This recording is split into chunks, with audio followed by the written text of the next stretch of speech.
Hey, what's up, everybody? It's Matt. I'm back, episode 3, and today I am working on cleaning the bike up a little bit. Now, if you saw the first 2 episodes, you'll remember that I feel like this bike has been covered in varnish or something that has yellowed significantly with age. You can see it right here. It actually, I thought it was bare metal that had rusted, but on the other side, it was a little less bad, and I started to chip away at it, and there is paint underneath, and the paint actually looks pretty nice. It has patina, but it has a really nice look. So I'm attempting to get this paint restored to what's underneath of here. And I've tried a number of things to get this junk off, and I used 1,000 grit sandpaper, 2,000 grit sandpaper with water. That was too harsh. I tried using some solvents that started to cut into the paint underneath.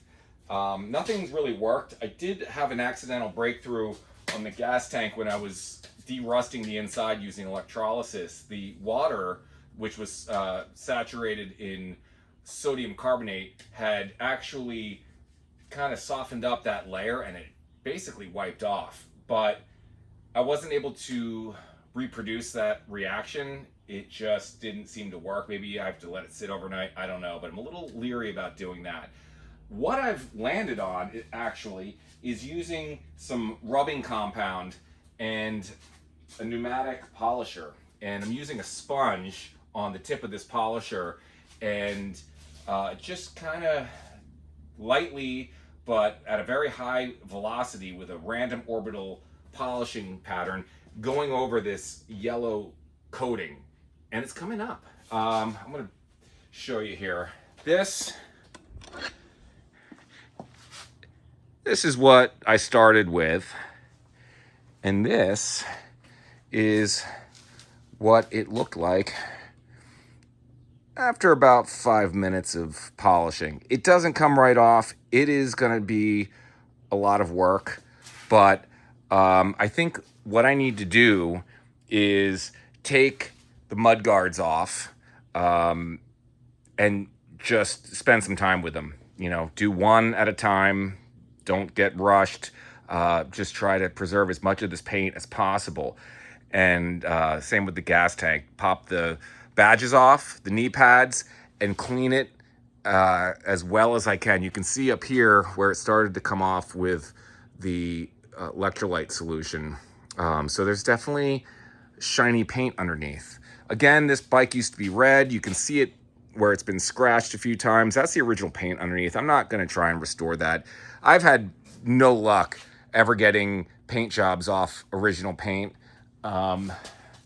Actually, you can see there's a tank right here that I believe came from a 62 Bonneville, maybe, or something per unit. It had been painted over.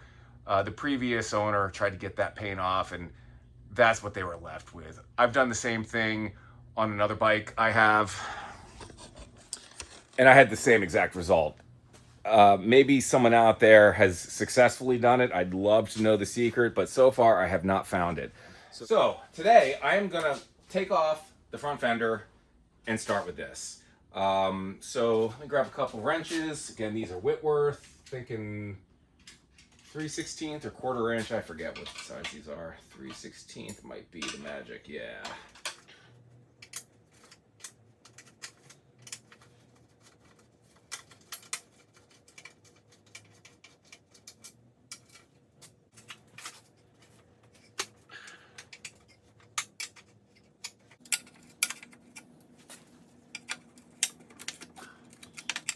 Another cool thing, these are original bolts. You can tell they're Whitworth size bolts, and you can see the rounded top, which was the signature look of all the hardware on old British bikes. A lot of times you'll find bolts with a number embossed in the top, not original. These are the real deal.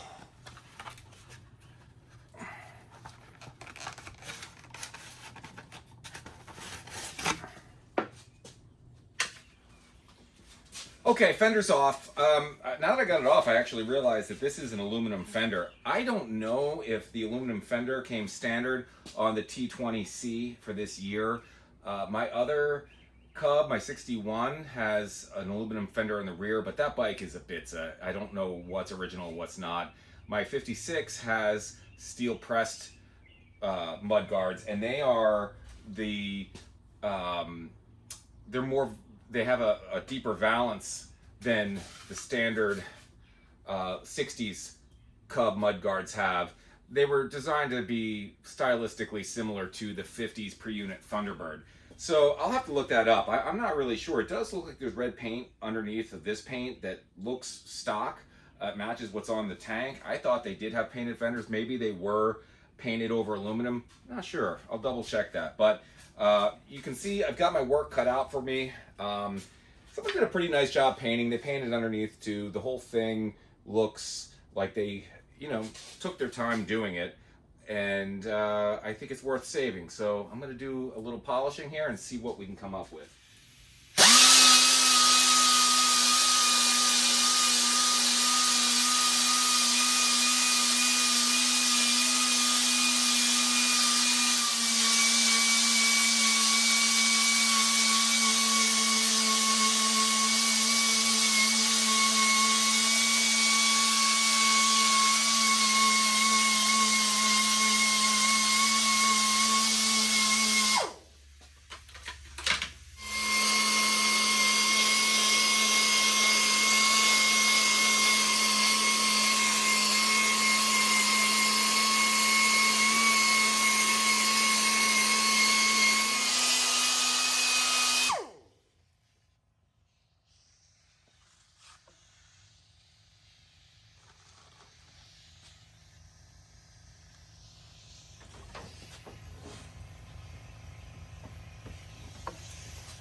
All right, that's enough for today. I managed to get most of the yellow off without taking too much of the paint. I got a little overzealous on some of these back portions with the grit of cutting paste I was using, and it took too much off, but it's inconspicuous.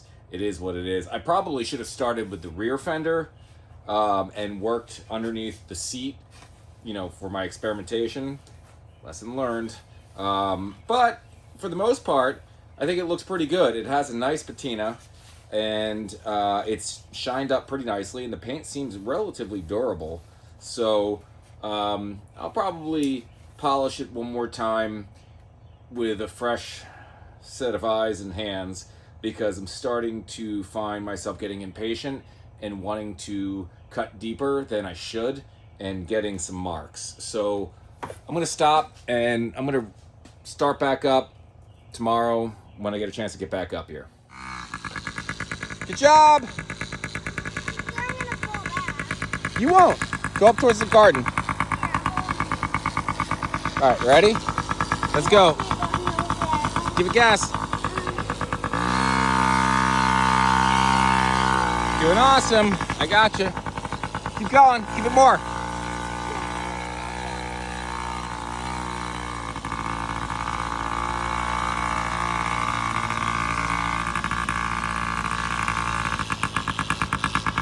Woo! Did it.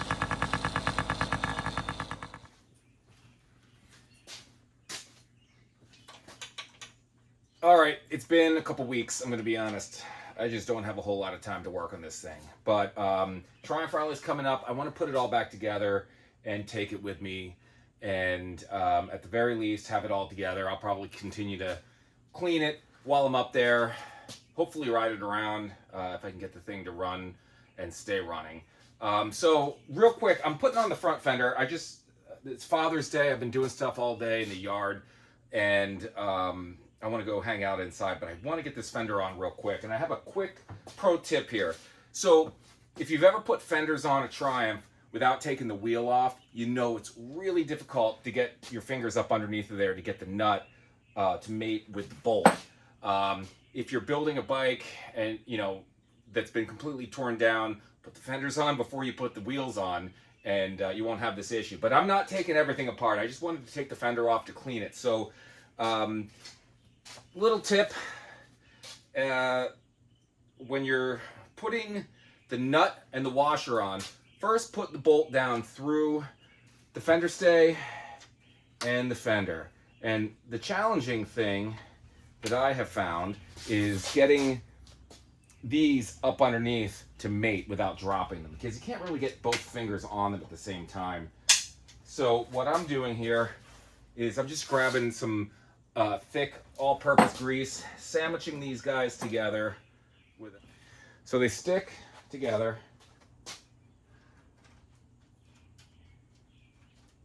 And now with them sandwiched together,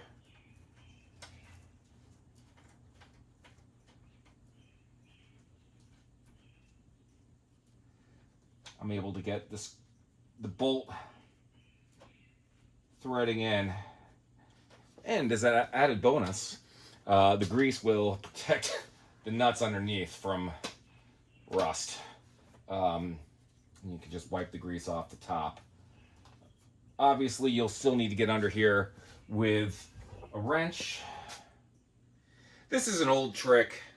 I certainly didn't come up with it myself. In fact, John Melanchuk at J&M Enterprises told me many years ago, when rebuilding a Cub motor, getting the push rods to stay inside the push rod tube and have them mate with the rocker arms is nearly impossible.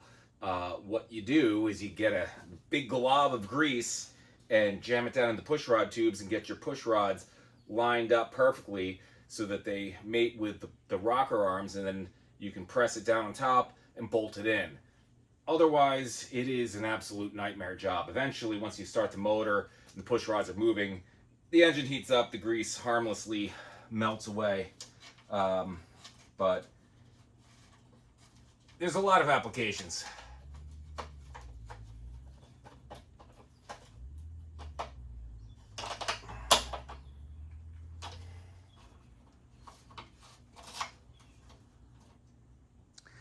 So as you can see, the front fender cleaned up pretty nicely.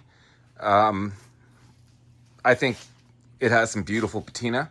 Again, not original paint, but if you look really closely, look at that nice patina there, the cracking of the paint. It's an old paint job. Someone did a nice job. I like the two-tone. I'm gonna keep it for now. The tank cleaned up pretty nice on this side. This side of the bike looks pretty good. Flip around to the other side, and I haven't really gotten there yet, but that's what it looked like. So I'll continue to work on it. Like I said, probably at the Triumph Rally. If you're going, you'll probably see me sitting there under the pavilion, polishing away. But I think for now, put it back together, see if I can get the carburetor adjusted, and see if it'll ride. Change the fluids, and that's about all I'm gonna do for the time being. So that's it. That's it for this episode. I will probably be filming something at the Triumph Rally in Ole, Pennsylvania. That is this coming week, which is, oh God, what date is it right now? I think it's June 20th and June 21st.